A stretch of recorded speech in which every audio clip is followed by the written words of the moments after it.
สบายดีทุกคนมานี่ลองใจซัฟเฟอร์ใหม่อ๋อนี่เบิ่งวันเฮ็ดกามาเฮียนนำมาใหม่นี่กำลังฝึกสอบนี่การพัฒนาตัวเดี๋ยวสิถ่ายการพัฒนาตัวฮะเป็นเรื่องละกันพละตอน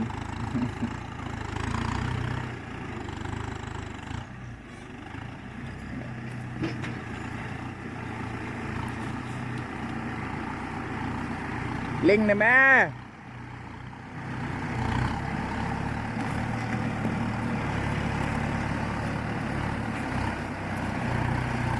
รถสิดับแหละไฮโลซีทุกคนเบิ่งสิอยู่เพิ่นเอาใหม่กับเขาดิไปฮะเอาขึ้นใหม่ครับ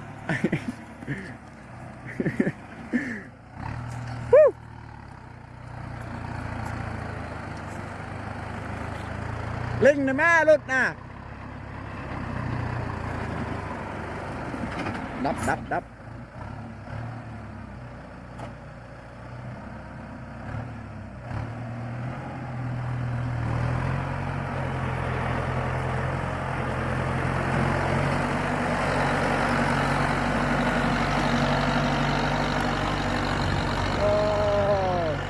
รถกับยักเล่งเว้ย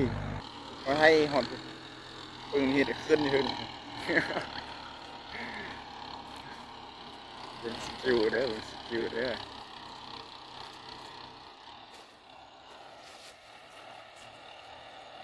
นี่อารมณ์อย่าว่า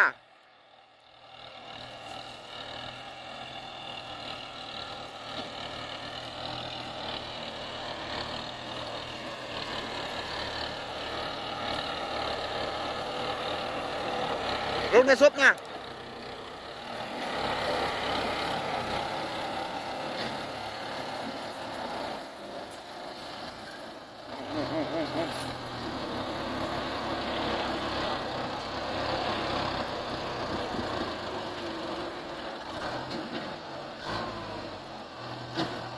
เล่งนะแม่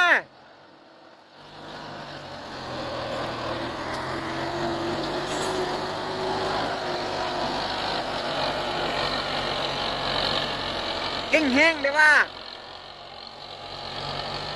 โอ้ยยันแห้งรถบึดเลย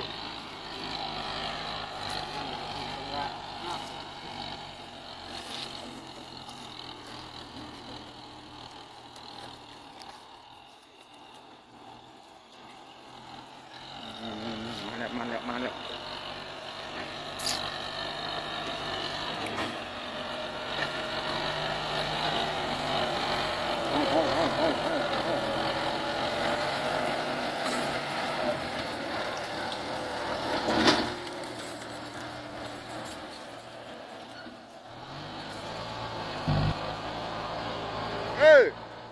สั้นว่า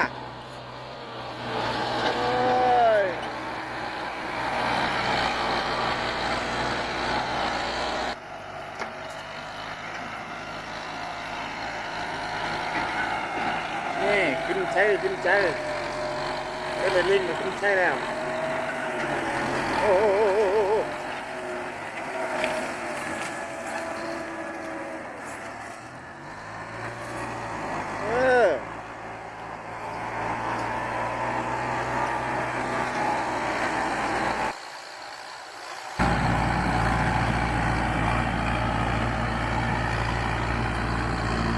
เฮ็ดเด็กหน่อยแบกไม่นักเว้ยเล็งคอยเกิดนอนกุนเล็งคอยลากแต่แห่งรถเลยนี่คืออันเด็กหน่อยคือฟองนักมัน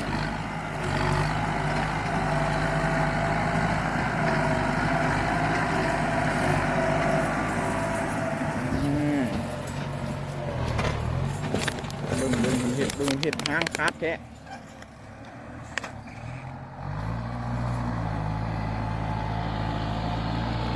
เชิญทุกคนเป็นการพัฒนาการเพิ่นเดี๋ยวหาเป็นต่อไป อนาคตสิซ้อนไทยให้สั้นๆโอเคทุกคน